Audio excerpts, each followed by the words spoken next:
Y'all ready? All right. You see the intensity, right? You just play carefree, though. Don't worry about mistakes. Just go out and play hard. Bronny James. Bronny James. What can I say about Bronny James that hasn't been said already? The kid is living out his dreams in the NBA, even though you or me might not think he deserves to be there. And of course, he is a Nepo baby. I think everybody's having a collective sigh of relief right now because a couple of days ago, it was announced that Bronny James would be going to the G League. And after getting that guaranteed contract and already playing in his first game, it started to feel like maybe they were really going to continue to force this guy down our throats. Pause. I mean, the power of LeBron James, he has proven it time and time again when he wants his way, he can make things happen. This is just an example of that. Even Stevie Wonder could have saw that he wasn't ready to be out there. Charles Barkley said it before the game. I think he should be in the G League. He's not ready to play in the NBA right now. Magic Johnson said he should be in the G League. If I'm Bronny, I would tell my dad, just let me play in the G League all season so that I can develop. As amazing as it is to finally see a father and son play together in the NBA for the first time, and I love that. It was a great moment. The coddling is what people are sick of. And at the end of the game on TNT, where they show the title card of all the best performers of the night, you know, they got Anthony Edwards at 27 points, Julius Randle at 16 points, AD at 36 points, LeBron at 16 points, and then they have at the bottom, Bronny, 3 minutes.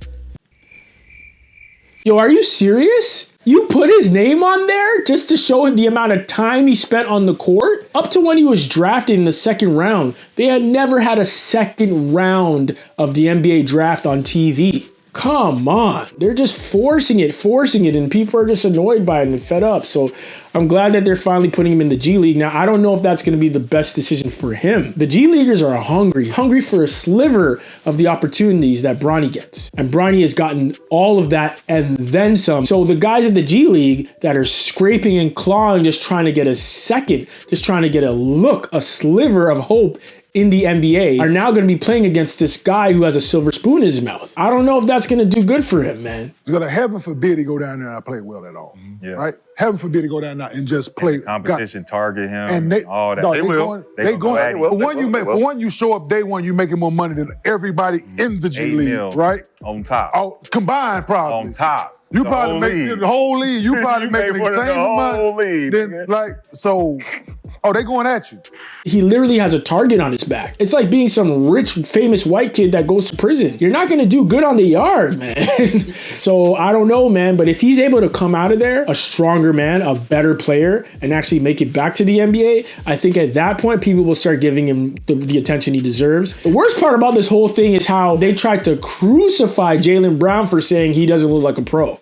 He's going to the G League because he's not a pro yet. And yet still they were coming for my guy. But I think that has a lot to do with the propaganda controlled by Nike, controlled by LeBron, controlled by the forces that be. You know what I mean? And I mean, a lot of amazing players have come through the G League. You know, we got Fred VanVleet, which is an insane story, undrafted, turned NBA champion. We got Pascal Siakam, another insane story.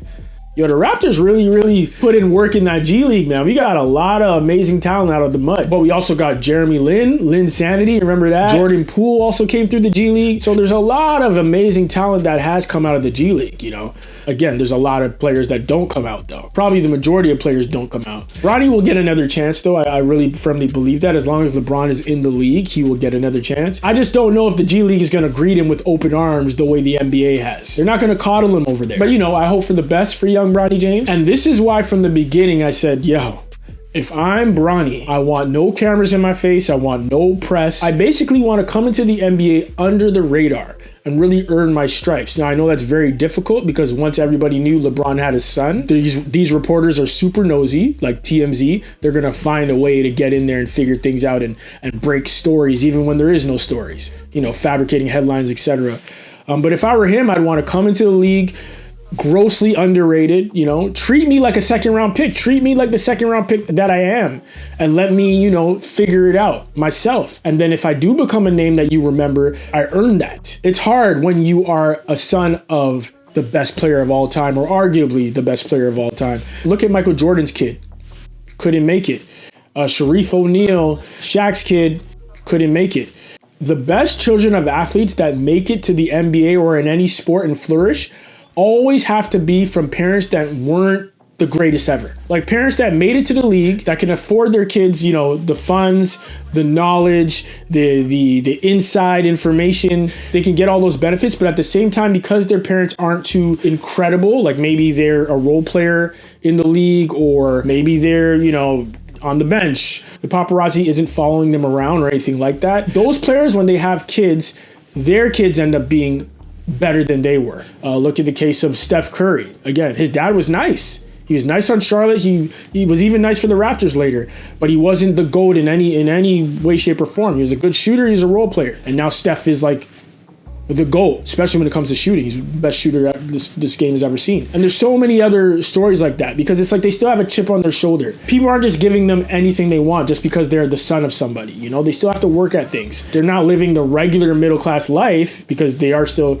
children of NBA players, but they still have to work for things. Whereas Bronny James, his life has been completely different from day one because he's the son of the greatest.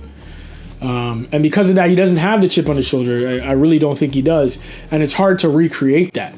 It's hard to recreate that. It is what it is. I finally made a Bronny James video. I hope this is my last one. Please like and subscribe and let me know what you think in the comments below. Are you happy with this decision? Do you think Bronny belongs in the G League? Do you think he belongs somewhere else? Let me know. Please like and subscribe. And until next time.